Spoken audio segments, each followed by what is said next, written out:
ಜಿಲ್ಲಾಡಳಿತದ ಜಿಲ್ಲಾಧಿಕಾರಿ ಆಗಲಿ ಜಂಟಿ ಕೃಷಿ ಅಧಿಕಾರಿ ಆಗಲಿ ಕ್ರಮ ತಗೊಳ್ಳೋಕ್ಕೆ ತಯಾರಾಗಿಲ್ಲ. 5,34,000 ಹೆಕ್ಟೇರ್ ಪ್ರದೇಶದಲ್ಲಿ 80% ಬೆಳೆ ನಷ್ಟ ಆಗಿದೆ. ಅಂದಾಜು ಆಡಳಿತ ಪಕ್ಷದ ಶಾಸಕರು ಹೇಳೋ ಥರ, ನನ್ನ ಹೇಳಿಕೆ ಅಲ್ಲ, ಅವ್ರ ಹೇಳಿಕೆನೇ ಇದೆ. ಏನಂದರೆ 4,000 ರಿಂದ 5,000 ಕೋಟಿ ನಷ್ಟ ಆಗಿದೆ. ಅವರೇ KDB ಮೀಟಿಂಗಲ್ಲಿ ಹೇಳಿದ್ದಾರೆ, ಯಶವಂತರೇಗೌಡರು.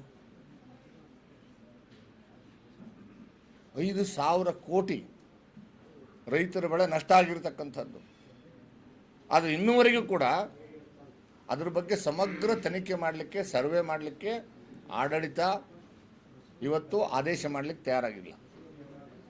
ನಿರಂತರವಾಗಿ ನಾನು ಅಗ್ರಿಕಲ್ಚರ್ ಕಮಿಷನರ್ ಜೊತೆ ಮಾತಾಡ್ತಾ ಇದ್ದೇನೆ, DC ಜೊತೆ 2 ಬಾರಿ ಮಾತನಾಡಿದ್ದೇನೆ. 3 ದಿವಸದಿಂದ ಫೋನೇ ಎತ್ತಿಲ್ಲ ಮನುಷ್ಯರು. ನಮ್ಮ ಫೋನ್ ಮಾಡಿದ್ರು ಫೋನೂ ಎತ್ತಲ್ಲ. ಜಂಟಿ ಕೃಷಿ ಅಧಿಕಾರಿಗಳಿಗೆ ಹೇಳ್ತಾರೆ, ಸರ್ ನಮಗೆ ಸರ್ಕಾರದಿಂದ ಆದೇಶ ಬರಬೇಕು.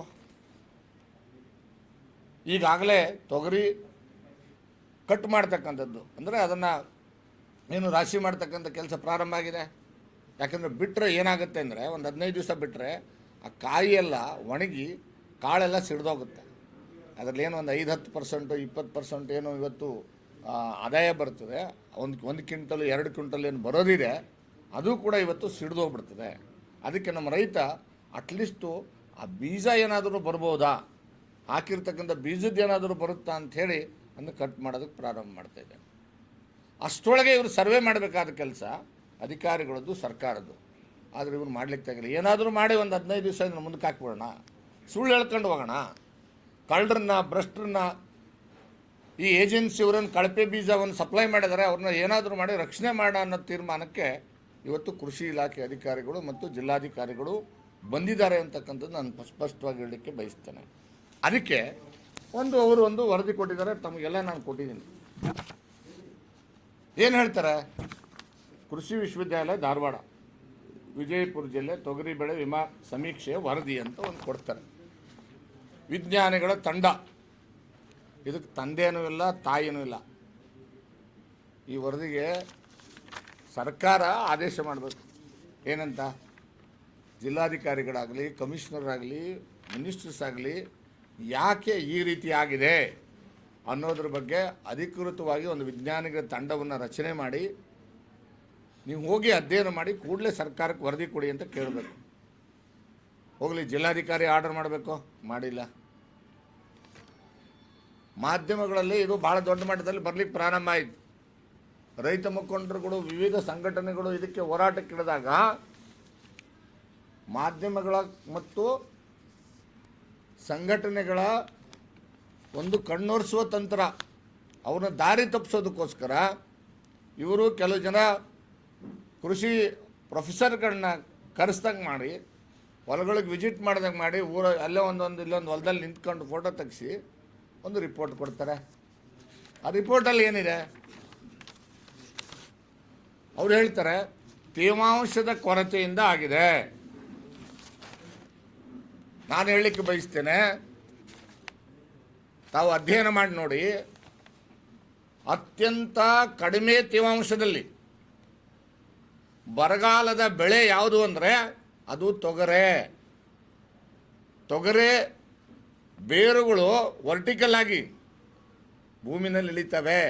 ದ್ವಿದಳ ಧಾನ್ಯಗಳು ಯಾವುದೇ ಇರಲಿ ನೋಡಿ ನೀವು, ಅದು ವರ್ಟಿಕಲ್ ಆಗಿ ಭೂಮಿನಲ್ಲಿ ಇಳಿತದೆ. ಅತ್ಯಂತ ಕಡಿಮೆ ತೇವಾಂಶದಲ್ಲಿ ಬೆಳೀತಕ್ಕಂಥ ಬೆಳೆ ಯಾವುದು ಅಂತಂದರೆ ಅದು ತೊಗರಿ. ತೇವಾಂಶದ ಕೊರತೆ ಆಗಿದ್ದರೆ ಎದೆ ಮಠ, ಕುತ್ತಿಗೆ ಮಠ, ತಲೆ ಹತ್ತಿರಕ್ಕೆ ತೊಗರೆ ಬೆಳೆ ಬೆಳಿಲಿಕ್ಕೆ ಸಾಧ್ಯ ಆಗ್ತಿರ್ಲಿಲ್ಲ. ಅದು ಅಲ್ಲೇ ಕುಂತ್ಕೊಂಡು ನಿಂತ್ಕೋಬೇಕಾಗಿತ್ತು. ಇಷ್ಟೇ, 1 ಮೊಳನೋ 2 ಮೊಳನೋ ಬೆಳಿಬೇಕಾಗಿತ್ತು ಗಿಡ. ಅದು ಗಿಡ ತಲೆ ಎತ್ತರಕ್ಕೆ ಬೆಳೆದಿದೆ, ಭಾಳ ಚೆನ್ನಾಗಿ ಒಡೆದಿದೆ, ಎಲ್ಲ ಹೂವು ಕಟ್ತದೆ, ಹೂವು ಉದುರೋಗ್ತದೆ. ಇನ್ನು ಎರಡನೇದವ್ರು ಹೇಳ್ತಾರೆ, ಏನು ಹೇಳ್ತಾರೆ ಅಂದರೆ ಮಂಜು ಬಿದ್ದು ಹಾಳಾಗೋಯ್ತು.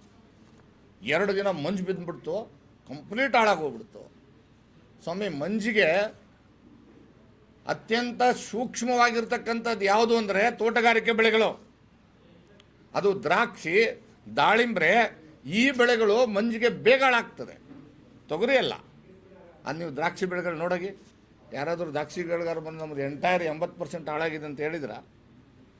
ದಾಳಿಂಬೆ ಬೆಳೆ ಹಾಳಾಗಿದೆಯಾ? ತೊಗರಿ ಬೆಳೆಗೆ ಮಂಜು ಅಂತಕ್ಕಂಥದ್ದು. ಇನ್ನು ಮೂರನೇ ಕಾರಣ ಕೊಡ್ತಾರೆ. ಏನು ಕೊಡ್ತಾರೆ ಅಂದರೆ, ನಮ್ಮ ರೈತರು ಬೀಜನ ಹತ್ತತ್ರ ಹಾಕ್ಬಿಟ್ಟವ್ರೆ, ಅದಕ್ಕೆ ಉಸಿರಾಡೋಕ್ಕಾಗ್ತಾ ಇಲ್ಲ. ಏನು ಹೇಳ್ತಾರೆ? ಆ ಗಿಡಕ್ಕೆ ಉಸಿರಾಡೋಕ್ಕಾಗ್ತಾ ಇಲ್ವಂತೆ, ಗಾಳಿ ಸಾಲ್ತಾ ಇಲ್ವಂತೆ. ಮತ್ತು ಇನ್ನೊಂದು ಹೇಳ್ತಾರೆ, ಅದಕ್ಕೆ ಬಿಸಿಲು ಗಾಳಿ ಕಡಿಮೆ ಆಗ್ಬಿಟ್ಟಿದೆ. ಅಲ್ಲ ಸ್ವಾಮಿ, ಹೂವು ಮೇಲೆ ಆಗ್ತತ್ತೋ ತಳಗೆ ಬೇರ್ನಾಗ ಆಗ್ತತ್ತೋ? ಹಾಂ, ತೊಗರಿ ಗಿಡಕ್ಕೆ ಹೂವು ಮೇಲೆ ಆಗ್ತದೆ. ಯಾರ ಕಿವಿಗೆ ಹೂವು ಇಡ್ತಕ್ಕಂಥ ಕೆಲಸ ಮಾಡ್ತಾ ಇದ್ದೀರಿ ಜಿಲ್ಲಾಧಿಕಾರಿಗಳೇ? ಕೃಷಿ ಅಧಿಕಾರಿಗಳು, ಜಿಲ್ಲಾಧಿಕಾರಿಗಳು, ನಿಮ್ಮ ಉಸ್ತುವಾರಿ ಸಚಿವರು ಮಾತು ಕೇಳಿಕೊಂಡು ರೈತರಿಗೆ ಪರಿಹಾರ ಕೊಡಬೇಕಾಗತ್ತಲ್ಲ ಅಂಥೇಳಿ ಯಾಮಾರಿಸ್ತಕ್ಕಂಥ ಕೆಲಸ ಇವತ್ತು ಜಿಲ್ಲಾಧಿಕಾರಿ ಮತ್ತು ಜಂಟಿ ಕೃಷಿ ಅಧಿಕಾರಿ ಮಾಡ್ತಾ ಇದ್ದಾರೆ ಜಿಲ್ಲೆನಲ್ಲಿ. ನಮ್ಮ ರೈತರು ನೂರಾರು ವರ್ಷಗಳಿಂದ, ಸಾವಿರಾರು ವರ್ಷಗಳಿಂದ ಕೃಷಿ ಮಾಡ್ಕೊಂಡು ಬಂದಿದ್ದಾರೆ. ಕಳೆದ 60-70 ವರ್ಷಗಳಿಂದ ನಿರಂತರವಾಗಿ ಅತಿ ಹೆಚ್ಚು ತೊಗರಿ ಬೆಳೆನ ಈ ಜಿಲ್ಲೆಯಲ್ಲಿ ಬೆಳೀತಾರೆ. ಆ ರೈತರಿಗೆ ಬೀಜ ಹೆಂಗೆ ಹಾಕೋದು ಅಂತ ಗೊತ್ತಿಲ್ವಾ? ಅದು ನಿಮ್ಮಿಂದ ಕಲಿಬೇಕಾ ರೈತ? ಈ ಮೂರು ಹಸಿ ಸುಳ್ಳುಗಳನ್ನು ಹೇಳಿ ರೈತ ಸಂಘಟನೆಗಳನ್ನು, ವಿವಿಧ ಪರ ಹೋರಾಟಕ್ಕಿಳಿದಿರ್ತಕ್ಕಂಥ ಸಂಘಟನೆಗಳನ್ನು, ಮಾಧ್ಯಮದವರನ್ನು, ರೈತರನ್ನು ದಾರಿ ತಪ್ಪಿಸ್ತಕ್ಕಂಥ ಕೆಲಸ ಇವತ್ತು ಜಿಲ್ಲಾಡಳಿತ ಮಾಡ್ತಾ ಇದೆ ಅಂತಕ್ಕಂಥದ್ದು ನಾನು ಸ್ಪಷ್ಟವಾಗಿ ಹೇಳಲಿಕ್ಕೆ ಬಯಸ್ತೇನೆ. ಇದು ಅಧಿಕೃತ ಆದೇಶ ಆಗಿಲ್ಲ. ಯಾವುದೇ ಅಧಿಕೃತ ವರದಿ ಸರ್ಕಾರಕ್ಕಾಗಲಿ ಜಿಲ್ಲಾಧಿಕಾರಿಗಳ ಆದೇಶ ಮಾಡಿ